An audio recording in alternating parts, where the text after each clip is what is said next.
Hello, my name is Robin and this is Ultra TV, the videographic cousin of Ultra Magazine.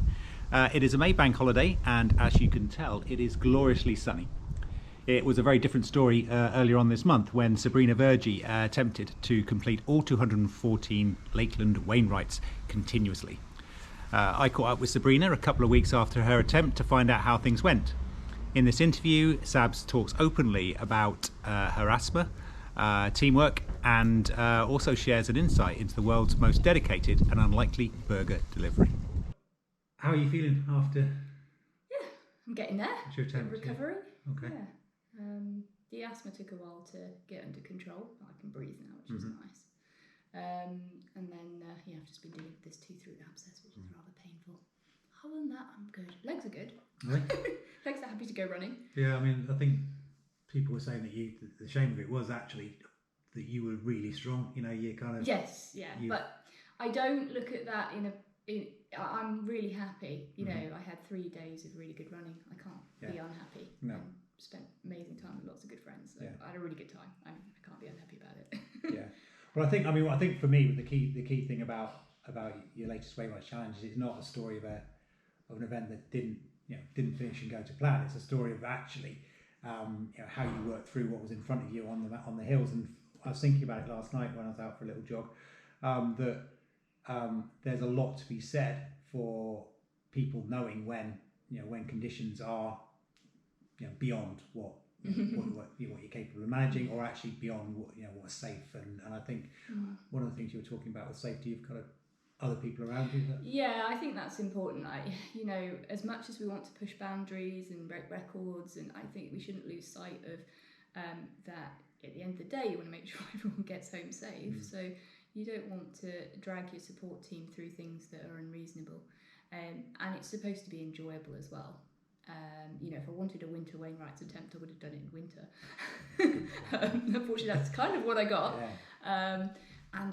But it was actually, although the weather was uncomfortable and not pleasant, it was actually the asthma that was the problem, because I just couldn't breathe. You can some photos, you can see my lips are cyanotic. I have not got enough oxygen in me. Which meant I just could not push up the hills. I was still fine running down, and that was all good.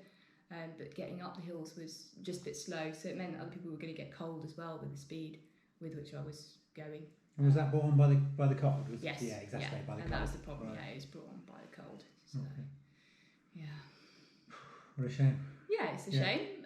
But things are looking up. I've actually got an appointment tomorrow with a respiratory specialist. Because a lot of people have reached out to me going, you can sort this. Right. Oh, really? And I think that I'm very guilty of I've been asthmatic for a long time and never had it looked at properly. And, you go to the doctor 20 years ago, went to the doctor and was like, okay, I'm collapsing, I'm, having problems. And they're like, okay, well, here's an inhaler, off you go. Yeah. And for the large part, that did seem to resolve things, but I've actually had to sack off a lot of races in hindsight. Dragon's Back's a classic one where I was having a massive asthma attack. Was that 2019? 2017. 2017. Yeah. And I just was like, well, I'll just slow down so I can breathe. And took loads of Ventolin, didn't really touch the sides. And it's a bit of a shame, really. And I sort of feel stupid now, thinking, why did I not deal with this sooner? Because since then it's been the spine. I got another asthma attack, obviously cold air on that one, and then coast to coast that I ran, I got another severe asthma attack, and then again now I've been tripped up again. So I'm like, well, I should have dealt with this sooner, really. Yeah. Well, I mean, it's easy to say that, I suppose, but I mean, one of the things that perhaps, if you are, of a mindset where you're pushing yourself, you don't really do. You just kind of you manage. You just manage it, don't you? Yeah, well, I think I felt guilty before the first time I went to the doctors. I think I felt kind of guilty about it because I was like, well, day to day, I'm fine. I don't see myself as being unhealthy, and I can, and it's only when I try to go anaerobic that I am out of breath. Yeah. You sort of, and it's also like, well, you expect to be out of breath when you're pushing yourself, but it's really different actually. It's like someone strangling you and your chest is really tight.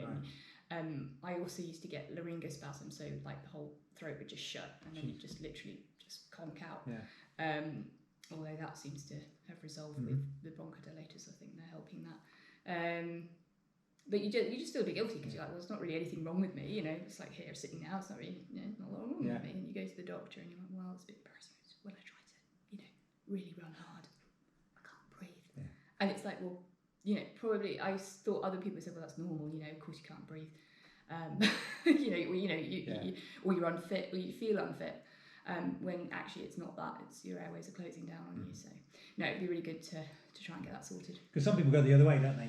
You hear people say, oh, do you know what? Oh, I can't walk up that hill, I've got asthma, and so you kind of, and people take it to the other extreme where it actually, the thought of their asthmatic condition causes them to limit their options. That's kind of a foreign idea to me, so I can't think of anyone really doing that, and I just feel bad for anyone that has been in the same position with me, where you're sort of thinking, oh, I'm unfit, rather than actually, you've actually got a problem, you've got to recognise it and deal with it. But I mean, do you kind of publicly talk about your asthma? Because I mean, for some people it may be quite inspirational. Yeah, well, I've thought about now I really need to, because actually no, I haven't ever really talked about it, because it's kind of in my head. I've just brushed it to the side and not really accepted that I'm asthmatic. But actually, when I go back, I'm like, actually, I've been on asthma drugs.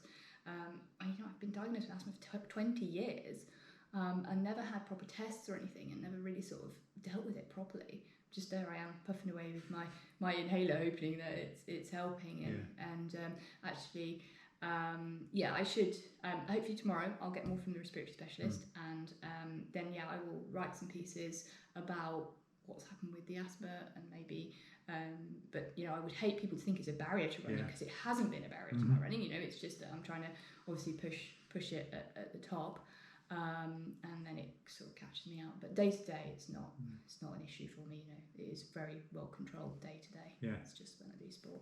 Yeah, crikey. I suppose the doctor then asked the question, well, when you talk about pushing it running, what do you mean by that? And then you have to go into details to explain it. Well, no, he didn't actually. He's used to dealing with elite athletes, so I don't think that's an issue for him at all. Good. He just wanted to. He's going to do some tests to understand, or trying to. It's going to be very horrible actually. So I've had to come off my asthma drugs. And then tomorrow I'm going to go to London, and I think he'll put me on a treadmill and I'll breathe in cold air. So I guess he's trying to stimulate an attack, what happens, and then he'll have a look, listen, do some tests, chest x-rays, stuff, and we'll see exactly what's going on, and he probably will use it for research purposes as well, I would have thought, because it's probably still, we're still probably learning about these conditions and trying to find how to control them optimally. So I think it'd be really interesting. So do you think in terms of your asthma then, do you think, obviously it presents itself when you're cold, and that's when it kind of becomes more obvious and kind of run ending for you. But when it's a summer's day and you're running kind of in the warm, do you feel that it restricts your performance then as well? Yeah, it can. Yeah. I wonder if actually it's affected me more day to day than I've appreciated, because I don't do short fell races, and I don't do sprints, and I don't do hill reps, anything like that, because I know as soon as I reach that anaerobic threshold, I'm just gasping. It's very uncomfortable. So before my legs can really have a chance to be tired, my lungs have given up well before. And I think as an athlete, you probably want to have that balance actually, where your lungs and legs are in unison. I mean, you don't really want your lungs giving up before your legs. I guess you don't really want your legs giving up before your lungs. But if it's always the case that lungs are giving up, then obviously that's something that needs sorting out. Whether you can train your lungs, I don't know. But going back to the stimulus, it's not just cold that stimulates my asthma. So I get hay fever, and that stimulates the asthma. I had it in Cornwall one time, so I just went on holiday. Cornwall, I was 21, arrived, and then was walking around and couldn't breathe, and it was just weird. That was just one episode, so there was probably some kind of pollens that did that. And then that Dragon's Back 2017 was actually really hot weather, and I had bad asthma then. So there's different things going on, and some of it is probably exercise induced as well. Yeah. And probably the thing is once you're breathing quickly, it just makes it worse, because the more often you're breathing, the harder your airways have to work and the more inflammation you're getting. And that's the problem with the cold air, I think, because you're breathing fast and then you bring cold air in, out, doesn't have a chance to warm up. So that quickly exacerbates to a bad situation. But yeah, it's not straightforward. It's not just cold. There are other stimulus. Yeah, so it's not a linear equation then. So it's going to be interesting to see kind of, following on for the kind of consultation you're going to have tomorrow and any kind of treatment plan, actually how, where we see you over the next kind of year 2 years in terms of performance. Because, let's face it, you're already kind of performing very well compared to the rest of us. So, it'd be really interesting to see kind of where it takes you. Yeah. Or even if I did just carry on without, if I could have carried on those 3 days at the same speed without any asthma, that would have been fine. Because you were massively up on schedule at one point. Yeah, I really surprised myself actually. I know I was fitter going into it this year anyway than last year. I know I'm a bit lighter, and I know I was already about 10% faster. So I was already doing the recce's at about 10% faster than I did the year before. So I knew I was going to be faster, but I had no idea that fast. So I thought in the first 24 hours, 48 hours, I might creep up 3 hours on my schedule. I didn't expect 10 hours. No, I don't think anybody did, to be honest with you. Yeah, so that was good. And was that, did you consciously push, or was it just kind of cruise control and you just... I was just having so much fun. Yeah. I was having so much fun. It was quite funny out of here. So I started at Langdale, just going up to Loft Crag, because actually I think it was Ben who was straight out of the blocks. He was going pretty hard, and I thought, this is too fast, but I thought, I'll just go with it. And then it suddenly felt like he slowed down about halfway up, because he does that. And then so I was like, come on then, hurry up, because if you're going to go out at that pace, we're going to continue at that pace, sort of kind of taking the mickey. And then then we hit Loft Crag at 36 minutes, and my PB up there's 39. So I was like, well, this is good. Yeah. And it felt good, and then I just carried on like that. And that first leg was all about that pace. Second leg probably as well, and then it didn't drop off that much. No, it was solid. Yeah. And were you aware of kind of all the background conversations that then needed to be had when people were like, oh crap, right, we can't? I was thinking, I was going to be causing a bit of calamity, because suddenly some things that were night legs are turning into day legs, and then people's work patterns and just they weren't quite ready, and shifting something 10 hours is a lot. I did actually feel a little bit bad, but obviously I wasn't going to hang around. But I also was aware that we had bad weather coming on Monday, so I always wanted to build up a bit of a bank anyway. And my plan had been to sleep out the bad weather, and that was my plan when I got to Newlands. But the guys were just insistent on kicking me out that van. I was just like, I'm not sure this is a good idea, but they could see that this weather was going to be lasting longer than the period I could sleep for. I was thinking about sleeping for 6 hours, and if it was just been 6 hours of bad weather, that would have been the right thing to do, but they were like, that's going to be 24 hours of pretty bad weather. And as it turned out, it just didn't get any better. The next 3 days were all horrendous. We had snow. Conditions were really awful, so actually sitting here trying to recover, and watching the rain outside and it being about about 3 to 6 degrees, I was actually quite comfortable with my decision. Yeah, I'm sure you were. I went up to Fairfield on the Wednesday, and it was still kind of knee deep in places out there, and I thought, and I know that's quite low level compared to some of the stuff you were looking at doing in your last few legs, and I thought, it wasn't going to be good conditions. I would say though that normally bad weather wouldn't hamper me too much, but the asthma, it was just the asthma. I just could not move with it. So this is the second time you've tried? Oh, I've tried quite a few times now. Right.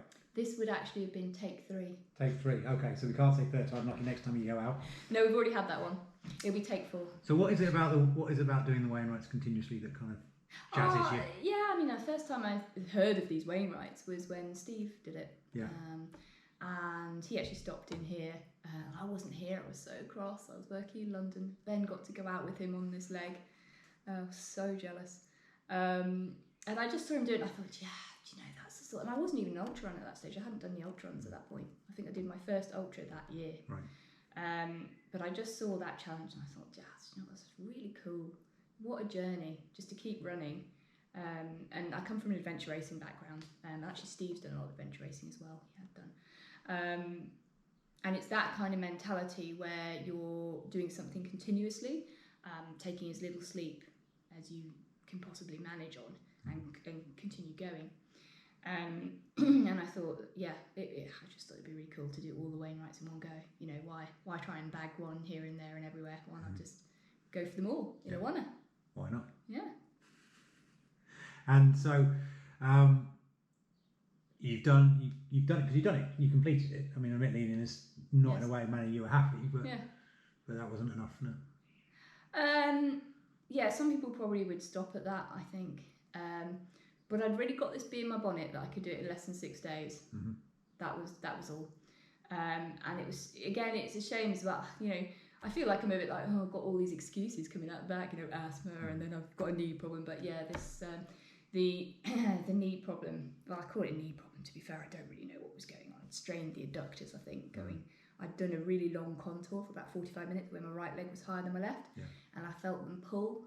And then I think the state my body was in, so much inflammation, and then that whole leg just swelled and got to the point where I couldn't bend that leg. So it was quite inhibitive. And I could have just sacked it off. I got to Dockwray, not really be able to run much, and I pushed on through, and then at Dodwood it was another time to maybe call it. But the team really wanted to finish the round. I thought, well, yeah, why not?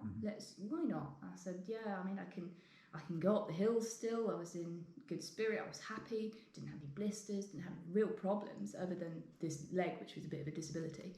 But yeah, just they were happy. They said, oh, we'll help you down the rough stuff so you don't fall over. And I was like, oh, well, what's the reason not to continue?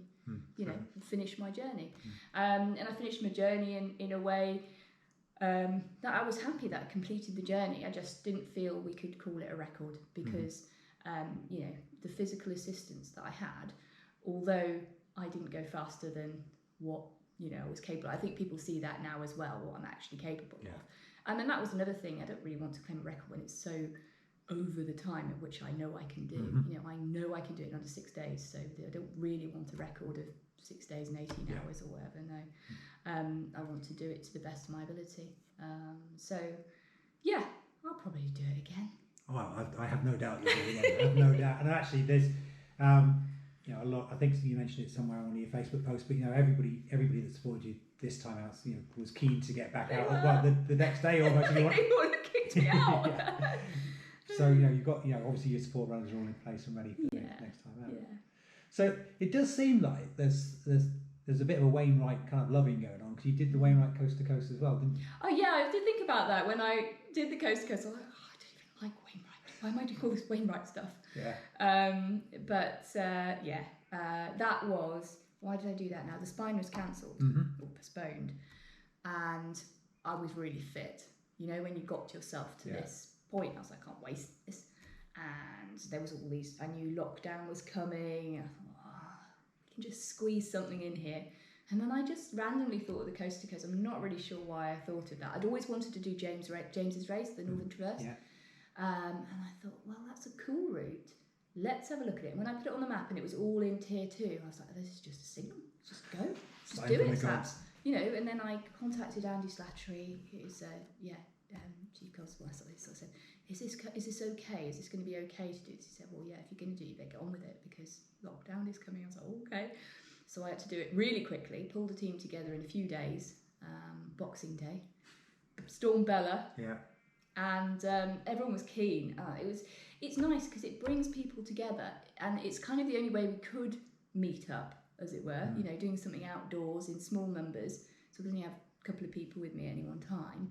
And it was just such a great experience, and I think again everyone was really happy to come along and dip my toe in the ocean at the end. It was awesome.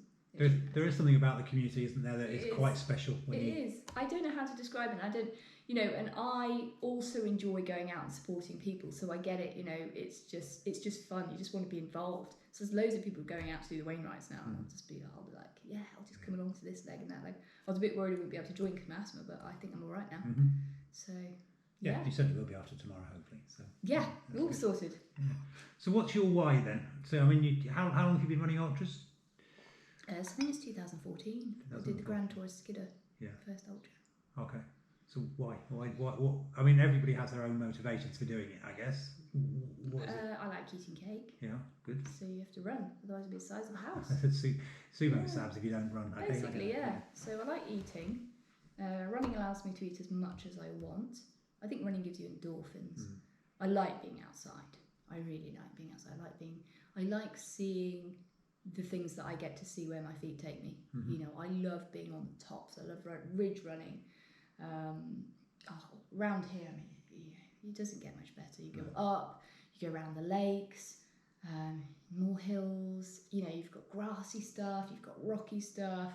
It's just so much variety. You see wildlife. Yeah, I mean, you got it all. I wonder if anybody's done any research into ultra runners and their personality types, because I'm sure there's some similarity about the people that do these events. You know, I mean, at whatever level, because there's got to be something about the motivation to push yourself beyond what, you know, a member of the general public or the typical member of the general public. Yeah, I mean, people always try to ask me about that, and they say, you know, what's your mantra if you keep going and da da da. And I'm like, no, I'm just enjoying it. Actually, it's quite the opposite. And sometimes, you know, I've been on the last day of the Dragon's Back, and I've just halted on that last summit because I didn't want it to end. Yeah. I didn't want to stop running, because when I stop running, I've got to go back to work, and that sucks. Yeah. You know, I just want to keep running because it's fun. So yeah, I just really enjoy it. I just want to keep doing it. It's nothing about hardship or suffering or any of that. It's just fun. No, there's something about the challenge, isn't there? About, and then whether you're challenging yourself against somebody else, or whether you're challenging just against your own ability, or whether it's you against the hill. You know, I think there is some consistency that you hear from people around getting some enjoyment from just being out there and just seeing how much you can do and how far you can go, and just kind of absorbing in what's around you. And I think, and the other thing that's consistent is that love of the landscape. Yeah, it's definitely more that for me than challenging myself. Yeah, it's definitely more about where you can go, what you get to see. Yeah. Yeah. Because you do live you live in a lovely part of the world, don't you, here in Langdale? It's quite special. It is. I don't think you ever get tired of driving into the valley. No, that view, so you pop over that Elterwater cattle grid and you're into the valley, and it's just jaw dropping. I never get sick of that drive. That was worry when we moved here, that it was such a long way into the valley that we'd be like, oh my god, drive all the way into the valley, but it's different every time. So beautiful. Yeah, it's lovely. So in terms of kind of your journey then to get to the world of ultra running, you spoke a little bit about adventure racing. Just talk us through your history then. How did you get to find yourself doing attempt for the Well, so I started adventure racing, and it's a bit ironic actually, because I was really strong on the bike. Right. I was rubbish on foot, and I'd never run off road, you know, when I started. And I joined a team called Cam Racers. We were based in Cambridge with Jeff, Russ and Paul Dickens. We did quite a lot of races.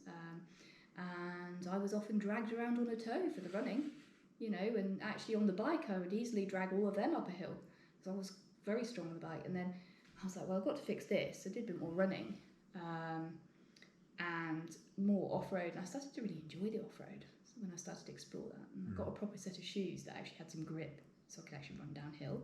And I just got stronger and stronger, and then it turned on itself, you know. I then became the weak cyclist and the strong runner. And it got so that I raced with lots of different teams.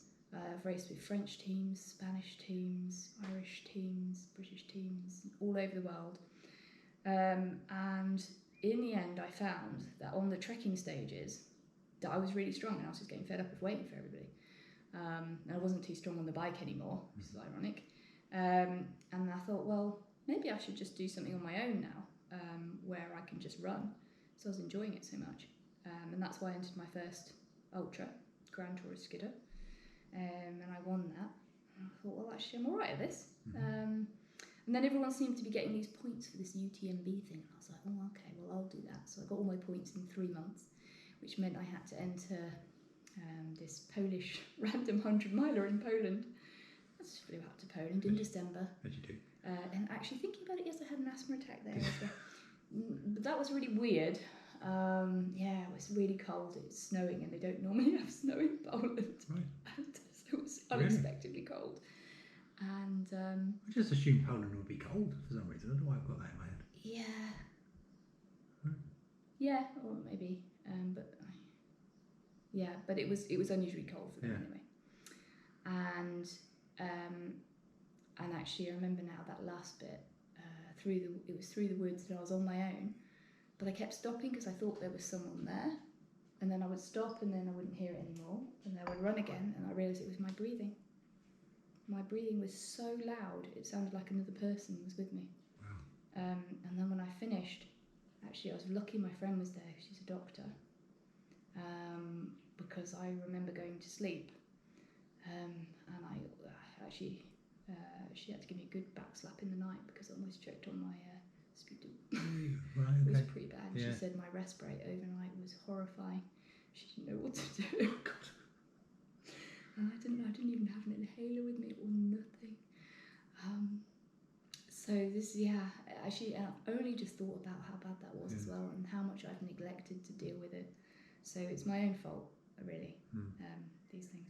Anyway, so I did that race in Poland, and I managed to get a UTMB place, an automatic one, on the elite start line. So I did that. That race didn't go so well because I was on call for the week preceding. I was up every night. So then I flew out and I was really tired. So normally I could run through, it took me 30 something hours to do the UTMB. And normally I'd run through that without a sleep.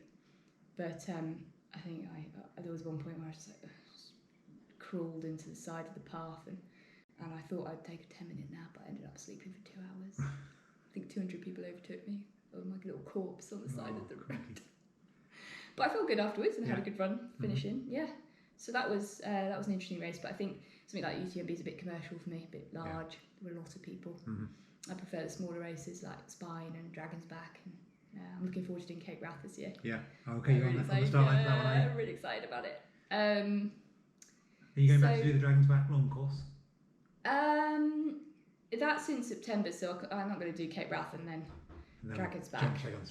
Because of course they moved Cape Wrath, didn't they, this year? Yeah, so... Yeah, that would be... But I'm sure I'll do it at some point. Yeah. See what 6th day's like. Why not? So UTMB, a couple of hours kit. Yeah, so I did the UTMB, what did after that? And then had Dragon's Back 3 times, Spine. What else really? But yeah, I just really enjoy those journeys. Yeah. So kind of racing's one thing, and then solo challenges kind of followed on from there. Was that a natural progression for you, do you think? Don't know, I just really wanted to do the Wainwrights. And enjoy it. It's nice having a bit more control over things. So, like with race entries, it could be a really rubbish day, and you go. I mean, the good thing is you get to see people, and get back into that ultra community, have a little bit of banter, chat to people as you're running. It's really nice. I like that. So things like I'll always go back to do the Spine race just because of the Spine family, and it's amazing. Same with Dragon's Back, chatting in camp with people after the day's running. As I said, I'm really looking forward to Cape Wrath. But I do really like these solo challenges because you can just pick your day, off you go. I'd quite like to do some completely unsupported as well. So just because that you're not reliant on anything, you can just pick a nice day and just wander around in the hills, to be honest, with a bit of a purpose. Yeah. And I guess because there's no support, you don't have to publicise that you're doing it. You can just, like you say, just whenever you want to do it. Yeah, it's quite nice. And excuse me, the anonymity of it is quite nice. Definitely. I just thought we haven't actually spoken about your Pennine Way. Oh, Pennine Way. That little thing that you did as well last year, which was... Yeah.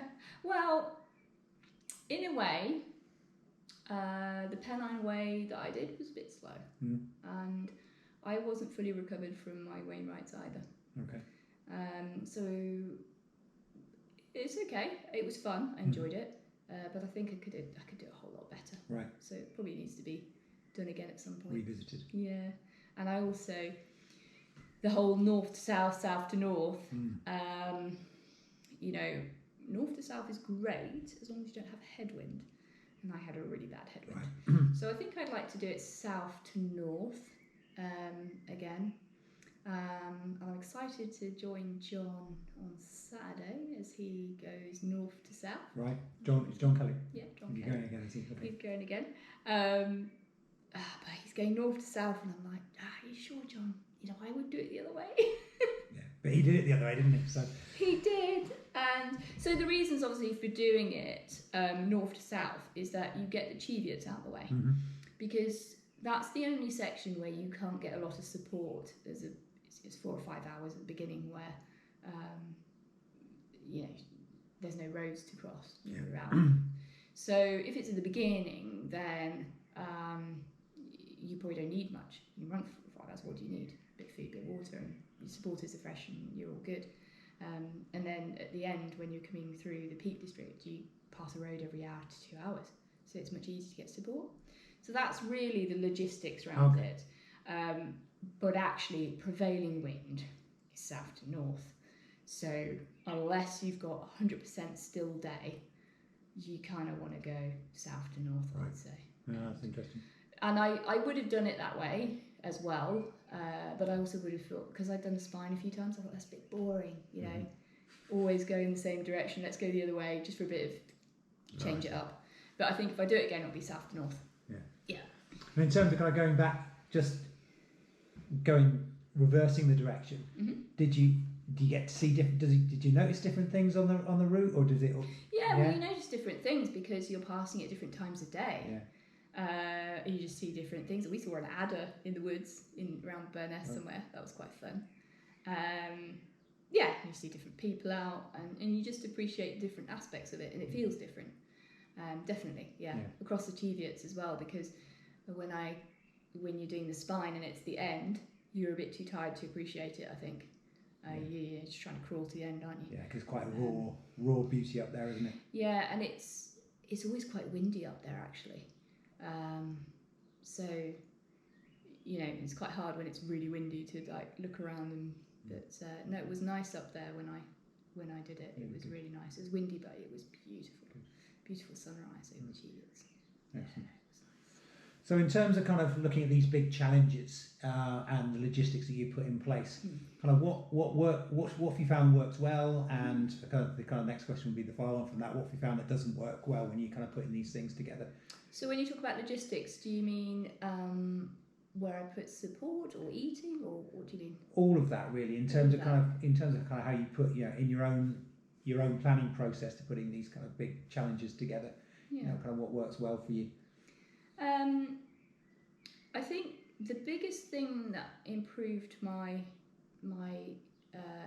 consistency and speed over this Wainwright challenge was getting the nutrition right. Now, I'm a bit guilty to be like, you just eat food, any food, just stuff it in, keep stuffing it in, which is kind of right, you want to keep eating food.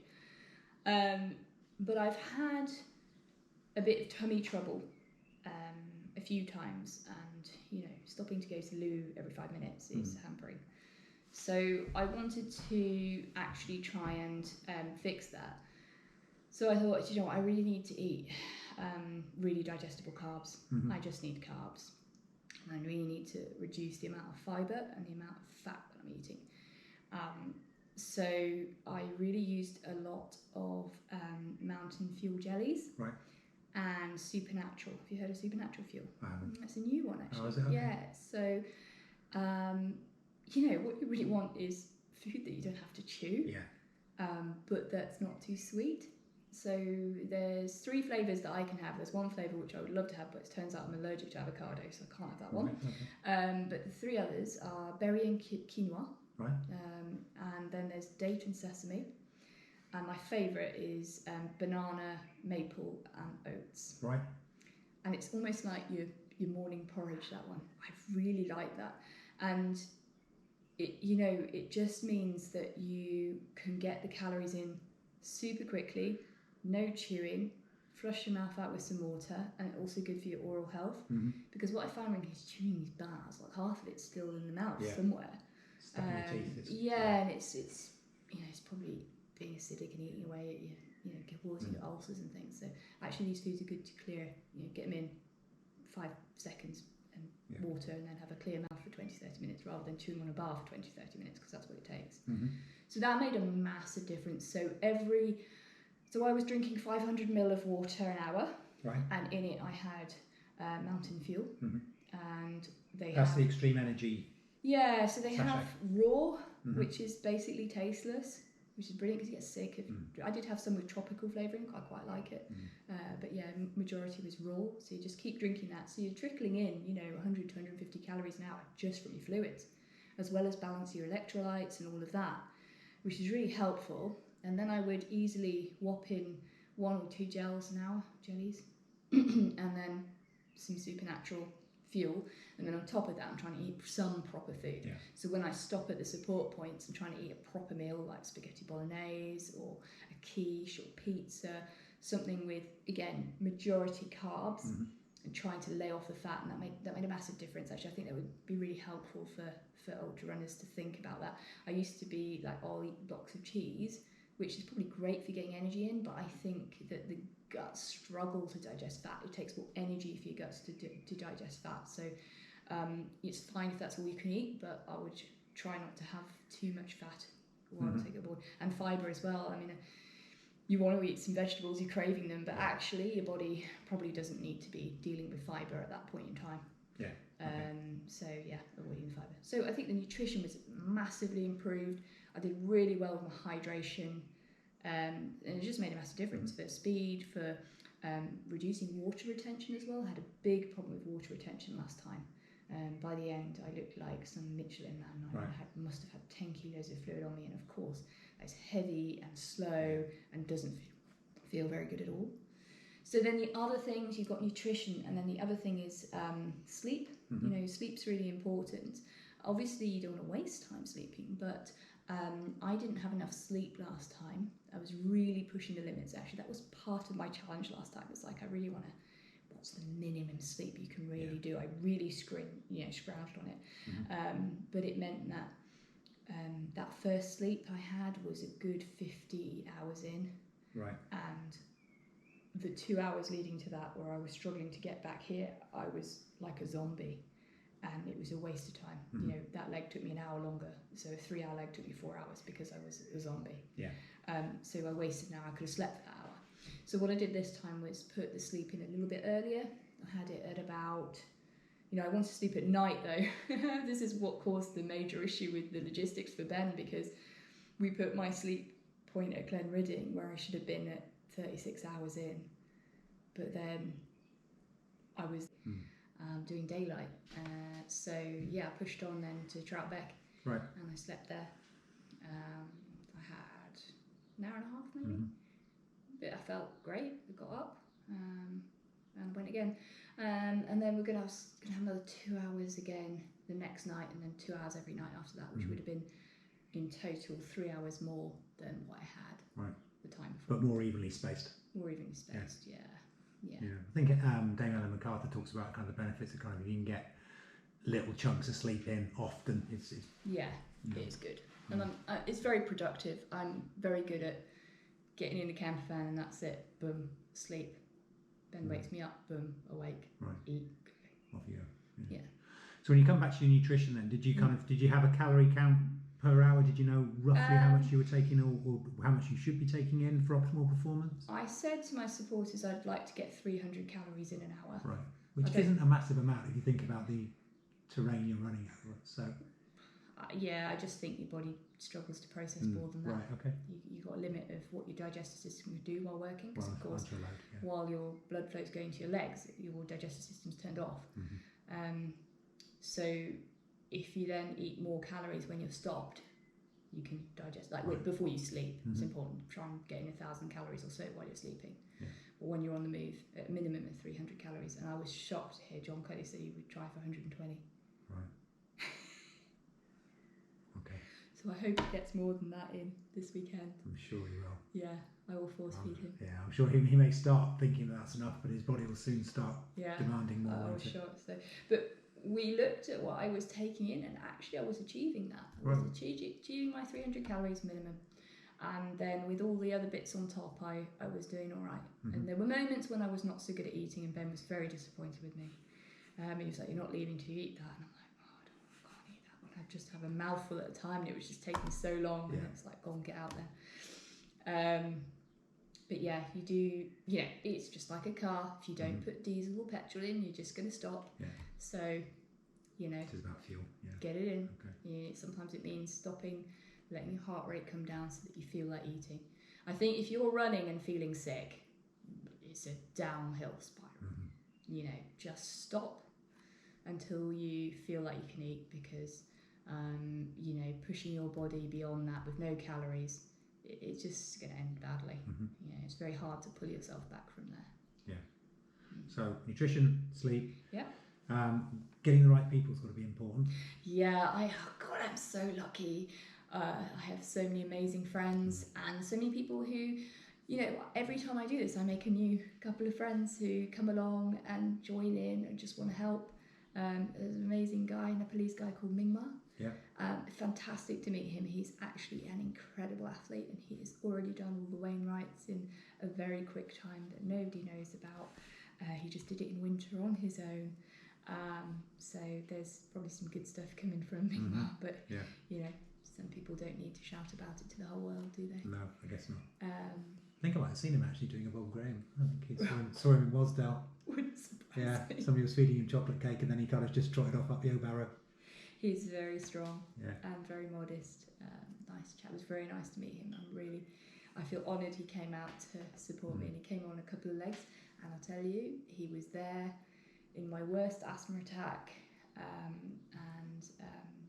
he was chucking a gel into me. I had 5 gels that he basically squished into my mouth every time, and that's the only reason I made it over that leg. So I'm very grateful for him turning up. So he was great. Some people just turn up. A chap called Adam, he came over. He'd tried to help me out on the coast to coast with some friends he knew over the other side. And then he just rocked up that Saturday night. It was amazing because there were lots of people randomly turned up, and there were 6 of us. It felt like a proper Saturday night party across Kentmere to Martindale. Right. It's really cool. That was really cool. Nice. Yeah, it was really good. We had a great time. And how about sort of planning the logistics of it then, and kind of time to start and that sort of thing? I mean, how crucial is that for a big event like the Wainwrights? The Wainwrights is a hell of a lot of logistics, and having gone through it now a number of times, I've kind of got my schedule now, and when I go again, I'll just use the schedule I actually did rather than what I thought I could do, because I was a lot faster. It's quite nice as well. A lot of people know the legs now, so they could just jump in. But I've made it easy for everybody. I've got the GPS. I've got GPSs of all the legs that I've done myself. So I've recce'd this thing. I've recce'd this thing so many times, and that I know the lines also. So, they were quite surprised that I was quite switched on. I knew exactly where I wanted to go. So we didn't always rely on someone navigating. Sometimes people knew a slightly better way, and I was like, yeah, go for it. If you want to go that way, it's no bother for me. But so logistics though is complicated, and obviously it's helped a lot by Ben being with a camper van, because it just means you can sleep anywhere. Yeah. There are a couple of places where the camper van can't get to, so you need a backup plan there. But generally, camper van can go, and then that just means you can get to the end of wherever, and you can just jump in the camper van and go to sleep. Ben can cook me some hot food with the stove. But I have so many amazing people that came out to help. Debs has her own camper van, and she's an amazing cook, and she just came out, and we needed an extra stop. We threw an extra stop in at Waller Crag just before going up Waller Crag, because the weather was horrendous, and I'd struggled to eat on that leg actually. But she rocked up with her homemade bolognese, and I got that all down me. Super fuel. Yeah, it was. It really was. There's also a bit of me that, if someone's going to turn out with the food and I don't feel like eating it, I'm damn well going to eat it. It's like Adam Markinovich, a friend of mine who's an adventure racer, he's recently moved to Keswick as well, so I just gave him a heads up that I was going, and he just said to me, what's your favourite food? What would you like on a summit? So I'm not going to make this easy for you, Adam. I'll have a hot cheeseburger. Want it hot? He got it there. All right, so cool. He rocked up to Grisdale Tarn with an amazing burger from the Round in Keswick, and it was hot, and I did not feel like eating at that point, but I was like, I'm going to have this burger. I don't really feel like eating this burger, but I'm going to eat this burger because he's brought it. And that was great, because I ate it. And there's a big picture of me smiling with my burger. But it's just amazing to get you know, where you need it actually. It comes back to the community we were talking about earlier, doesn't it? And I think everyone just enjoys these little challenges and coming out and hoping that they can make a difference by bringing your favourite thing, or just giving you a hug, or a flask of tea, or whatever they can do for you. And people just generally want to see people succeed, don't they, in this sport? Yeah. I mean, I think I've been in the field where you've been running, and kind of when you've been running past people, and everybody's supportive when they see the elites go past, and they just want the best for everybody. It's really quite special in that respect, isn't it? Kind of what the community that we run in. So what were the lessons learned then? What are the things, I mean, not just with the Wainwrights, but other big events that you've done that you think, oh, do you know what? These are the kind of takeaway things from a learning point of view. Yeah, it's always going to be nutrition. It's always so hard when you're working hard to eat. And I like to think I'm so good at it, but actually there are times when I have really stuffed it up, and and it costs you, because if you don't have the energy, you just can't move. I'm lucky I don't often vomit, very rarely, so that's not so bad. But you got to eat. Just got to eat. Yeah, just keep an eye on nutrition. Okay. And I guess the kind of last thing from me really, I suppose, is what's next then, Sabrina? Where are you going to see you pop up at? Yeah, well, we'll see. Let's get my asthma sorted. If there's a good weather window for the Wainwrights, I'll probably have another crack. I just be quite funny. This will be take 4. Where's the end? Take 5, take 6, take 7. I don't know, but anyway, it's clear that everyone wants to do it again. So I must oblige. So I'll do that if there's a weather window this year. If there isn't, wait till next year. And then Cape Wrath. Yeah. That'll be fun. Yeah. I'd like to do TVG at some point. I had an entry last year, but I haven't got one this year. So for my sins, I've signed up for the Spine. So it was this year, but obviously we rolled over. So I'm in for that. Okay. So for a newbie spiner, what's your top 3 tips for me? What do I need to know? Have a poncho. Have a poncho. I did see you starting one in the summer, actually, made out of a poncho. Can't tell you how amazing this piece of kit is. Right. With the Spine, it's obviously a weather thing. You will get battered. You get battered. So you need warm kit, and you need to be able to keep moving, like any ultras. And know thy kit and how it works, actually. So when you're on the Spine and there's a blizzard and you can't really see and you're cold, you need to be able to navigate, because going around in circles when you're cold and you're trying to get to an end point is no fun. So you really do want to make sure you're going in the right direction all the time, and to do that you probably need to know the route and know how to use a map and compass and know how to use your GPS device. Even if you've got fat gloves on, it's no good having a GPS device that you need to get your hands out for, because you won't want to. Okay, great advice, thank you. Right, that's it, thank you very much. Is there anything else you want to? No, all good, thanks.